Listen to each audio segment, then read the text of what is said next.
casa de Tanilao.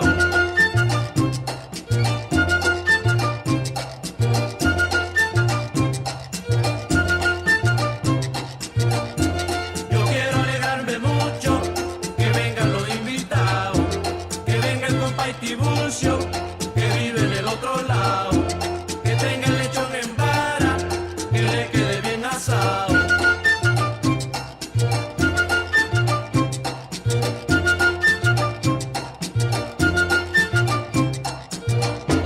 Que venga el compa Manolo y la comadre Rufina, que venga el compadre Lolo y que venga Guillermina.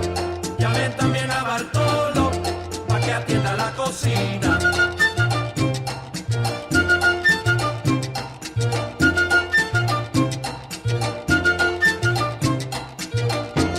Que vengan los parranderos pa' que empiece